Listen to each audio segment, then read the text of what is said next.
Hello అండి. OU PhD 2025 entrance exam గురించి మనం ఈ వీడియోలో మాట్లాడుకుందాము. ముందుగా మీరు ఇప్పటివరకు ఛానల్‌ని సబ్స్క్రైబ్ చేయనట్లయితే దయచేసి సబ్స్క్రైబ్ చేయండి. సో, యాక్చువల్‌గా మనము ఇంతకుముందు ముందుగా రిలీజ్ అయిన నోటిఫికేషన్ ప్రకారం అయితే ఈ రిజిస్ట్రేషన్ ప్రాసెస్ స్టార్ట్ అవ్వలేదు కొన్ని టెక్నికల్ రీజన్స్ వల్ల.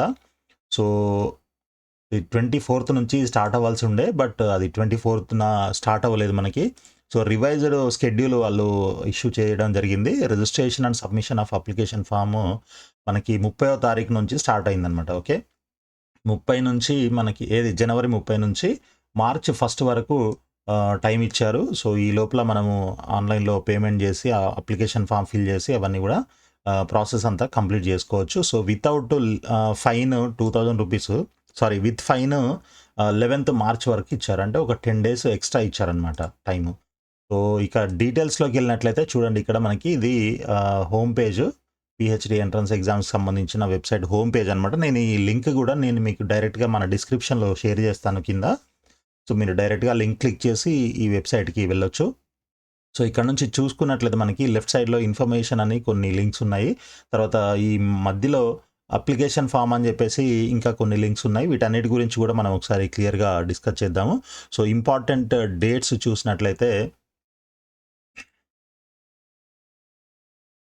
ఇష్యూ ఆఫ్ నోటిఫికేషన్ ఆల్రెడీ ఇచ్చేసారు. And commencement of online registration 30th January. Last date without late fee March 1 అనమాట. మార్చ్ 1 వరకు టైం ఇచ్చారు. 2000 లేట్ ఫీజుతోని మార్చ్ 11th వరకు కూడా మీరు అప్లై చేసుకోవచ్చు. అనవసరంగా 2000 ఖర్చు పెట్టడం ఎందుకు అని అనుకుంటే మీరు ఈ డేట్ లోపల తప్పకుండా రిజిస్ట్రేషన్ చేసుకోవచ్చు. తర్వాత commencement of entrance test last week off March. March last వీక్‌లో మనకి ఎగ్జామ్ ఉండే అవకాశం అయితే కనిపిస్తూ ఉంది. డేట్స్ అయితే పర్టిక్యులర్‌గా ఇవ్వలేదు. బట్ మార్చ్ లాస్ట్ వీక్ అని అంటున్నారు కాబట్టి మీరు ప్రిపరేషన్ ఆల్రెడీ స్టార్ట్ చేసే ఉంటారు. ఇకపోతే మనకి ఎగ్జామినేషన్ స్కెడ్యూల్ ఇక్కడ కూడా డేట్స్ అయితే మెన్షన్ చేయలేదు. జస్ట్ స్లాట్స్ ఒక 3 డేస్ అయితే మనకి ఈ ఎగ్జామ్ ఉండబోతుందని తెలుస్తుంది. మనం దీని గురించి కూడా ఆల్రెడీ మాట్లాడాము. ఇది day 1, day 2, day 3. So, slots వచ్చేసి పర్ డే 3 స్లాట్స్ ఉంటున్నాయి. 9:30 to 11 AM ఒకటి, 12:30 to 2 PM ఒకటి, తర్వాత 3:30 to 5 PM వరకు ఇంకొక స్లాట్. సో, ఇది 3 డేస్ 3 స్లాట్స్, మొత్తం 9 స్లాట్స్ ఉంటున్నాయి. సో, ఈ 9 స్లాట్స్‌లో మీరు కావాలనంటే మల్టిపుల్ పీజీలు ఉన్నవాళ్ళు మల్టిపుల్ ఎగ్జామ్స్ కూడా రాయొచ్చనమాట. ఫర్ ఎగ్జాంపుల్ ఇప్పుడు మీకు లా ఉంది. సో, ఈ సెషన్‌లో లా రాయొచ్చు. అదేవిధంగా నెక్స్ట్ ఈ సెషన్‌లో ఎకనామిక్స్ కానీ, లేకపోతే మ్యాథమెటిక్స్ కానీ, మీకు వేరే పీజీ ఏదైనా ఉన్నట్లయితే అవి కూడా రాసుకోవచ్చు.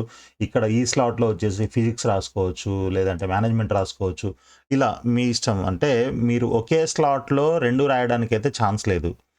ఓకే. ఇక్కడ లా ఉంది నాకు, తర్వాత ఎలక్ట్రానిక్స్ అండ్ కమ్యూనికేషన్ ఉంది అనంటే ఈ 2 ఒకే స్లాట్‌లో ఉన్నాయి కాబట్టి ఈ 2 మీరు రాయటానికి మీకు ఛాన్స్ లేదు.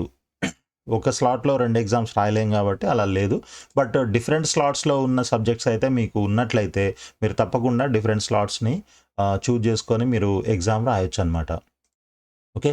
దెన్ రివైజ్డ్ ఇన్ఫర్మేషన్ బ్రోషర్ కూడా మనకి ఇక్కడ ఇవ్వడం జరిగింది. సో, దీంట్లో డీటెయిల్స్ ఒకసారి చూడండి. అంటే మనకి డేట్స్ ఒకటి మారాయి. పెద్దగా ఏం లేవు. తర్వాత list of entrance test subjects. ఈ సబ్జెక్ట్స్ కూడా మనం ఆల్రెడీ ఇంతకుముందు డిస్కస్ చేసాం ప్రీవియస్ వీడియోలో. సో, మీ సబ్జెక్ట్ దీంట్లో ఉందా లేదా అనేది మీరు ఒకసారి చెక్ చేసుకోవచ్చు. ఈ లింక్స్ అన్నీ కూడా నేను మీకు షేర్ చేస్తాను డిస్క్రిప్షన్‌లో మన వీడియో కింద. తర్వాత సిలబస్ కూడా ఇచ్చారు చూడండి. సిలబస్ మీకు మీ సబ్జెక్ట్ ఏంటి అనేది ఇక్కడ చూసుకున్నట్లయితే ఫర్ ఎగ్జాంపుల్ ఫిజిక్స్ క్లిక్ చేసినట్లయితే మీకు ఫిజిక్స్‌కి సంబంధించిన సిలబస్ అంతా కూడా ఓపెన్ అవుతుంది. ఇది మీరు కావాలనంటే సిలబస్ అంతా కూడా చెక్ చేసుకోవచ్చు. రైట్.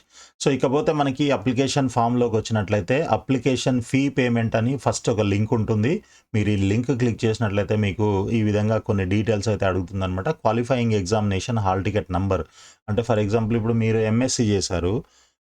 ఆ ఎంఎస్‌సికి సంబంధించిన హాల్ టికెట్ నంబర్ ఇక్కడ ఎంటర్ చేయాల్సి ఉంటుంది. తర్వాత candidate name as per certificate, SSC certificate ఏదైతే ఉంటుందో దాని ప్రకారంగా. Next date of birth, mobile number, alternate mobile number, తర్వాత email ID, category, BCA, ABCDE, SC, ST, OC ఇవి ఏ అయితే ఉంటాయో అవి. తర్వాత పీఈడబ్ల్యూడి అంటే పర్సన్ విత్ డిజేబిలిటీ అంటారు. ఫిజికల్లీ హ్యాండిక్యాప్డ్ అని కూడా అంటారు. సో అలాంటి వారు ఉందా లేదా అనేది. తర్వాత percentage of marks in qualifying examination ఎంత పర్సంటేజో ఇక్కడ ఎంటర్ చేయాల్సి ఉంటుంది. సబ్జెక్టు మీరు ఇలా సెలెక్ట్ చేసుకోవాలి. పేమెంట్ టైపు మీరు net banking, SBI, net banking ICICI, net banking HDFC, net banking others and credit card, debit card. So ఈ పేమెంట్ మోడ్స్ ద్వారా మీరు పేమెంట్ అయితే చేయొచ్చు. కాబట్టి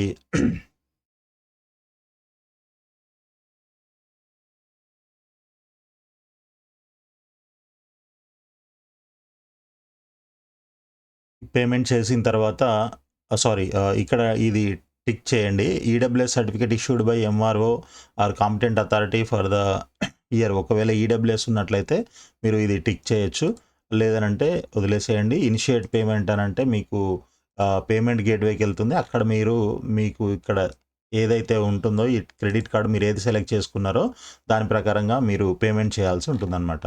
సో ఒకసారి పేమెంట్ అయిపోయింది అని అంటే నెక్స్ట్ మీరు పేమెంట్ స్టేటస్ కూడా మీరు కావాలనంటే చెక్ చేసుకోవచ్చు.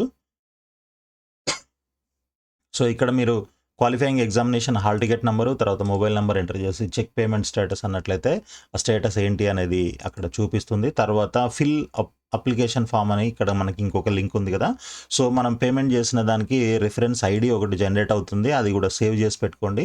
సో ఆ రిఫరెన్స్ ఐడి, తర్వాత qualifying examination hall ticket number, mobile number and date of birth ఇవి ఎంటర్ చేసి ప్రొసీడ్ టు ఫిల్ అప్లికేషన్ అని బటన్ క్లిక్ చేసినట్లయితే మీకు నెక్స్ట్ ఫర్దర్ ఫామ్ ఓపెన్ అవుతుంది. ఆ ఫామ్లో కావాల్సిన డీటెయిల్స్ అన్నీ కూడా ఎంటర్ చేయాల్సి ఉంటుంది. సో వన్స్ అవన్నీ ఎంటర్ అయిపోయాయంటే ముందు ఫీజు పే చేసి తర్వాత డీటెయిల్స్ అన్నీ ఎంటర్ చేయాల్సి ఉంటుందన్నమాట. సో జాగ్రత్తగా చేసుకోండి. అండ్ కంప్లీట్ చేసిన అప్లికేషన్ ఫామ్ ప్రింట్అవుట్ తీసుకోవాలి అని అంటే ఇక్కడ ప్రింట్ అప్లికేషన్ ఫామ్ అని ఇంకొక లింక్ ఉంది, దాన్ని క్లిక్ చేసి reference ID, registration number, qualifying examination hall ticket number, mobile number and date of birth ఇవి ఎంటర్ చేసి గెట్ అప్లికేషన్ డీటెయిల్స్ అన్నట్లయితే మీకు పీడిఎఫ్ ఫార్మాట్లో ఓపెన్ అవుతుంది. దాన్ని మీరు డైరెక్ట్గా ప్రింట్అవుట్ కూడా తీసుకోవచ్చు అనమాట. సో ఇక్కడ మనకి ఫీజు గురించి మాట్లాడుకున్నట్లయితే 2,000 రూపాయలు ఓసీ క్యాండిడేట్స్కి and SC, ST, BC, PWD and EWS ఈ క్యాండిడేట్స్కి మాత్రం ఒక 1,500 మాత్రం ఛార్జ్ చేస్తున్నారు. ఇది పర్ సబ్జెక్ట్ ఉంటుంది. ఒకవేళ మీరు మల్టిపుల్ చేయాలనుకుంటే multiple registrations with multiple payments కూడా చేయాల్సి ఉంటుందన్నమాట. సో ఇది మనకి ఇప్పటివరకు ఉన్న అప్డేటు. సో మార్చ్ మనకు ఆల్రెడీ స్టార్ట్ అయింది ఈరోజు కాబట్టి అప్లికేషన్ ప్రాసెస్ అయితే స్టార్ట్ అయింది. ఈరోజు నుంచి మీకు మార్చ్ 1 వరకు టైం ఉంటుంది. బట్ అప్పటిదాకా మీరు వెయిట్ చేయకుండా మార్చ్ 1 అని అంటే ఎన్నో రోజులు లేదు. చూడండి ఇక్కడ మనకి 30th రోజు స్టార్ట్ అయింది, జనవరి 30th. మార్చ్ 1 అని అంటే ఓన్లీ మధ్యలో ఒక ఫిబ్రవరి ఉంది, ఇది 30, అది 1, అది 2 వదిలేస్తే మధ్యలో ఉన్నది 28 రోజులు. అంటే ఈ 31 ఆ 1, 2 కలిపితే ఒక 30 days అంటే 1 month మాత్రమే టైం ఇచ్చారు. సో ఎక్కువ టైం ఉందని అనుకోకుండా మీరు తొందరగా ఈ ప్రాసెస్ అంతా కంప్లీట్ చేసుకోండి. మీ ప్రిపరేషన్ కూడా కంటిన్యూ చేస్తూ ఉండండి. So all the best friends. Thank you so much. వీడియోని లైక్ చేసి మీ ఫ్రెండ్స్ కూడా షేర్ చేయండి సో దట్ అన్ని అప్డేట్స్ మీకు రెగ్యులర్గా వస్తూ ఉంటాయి. ఆల్ ది బెస్ట్ అండి.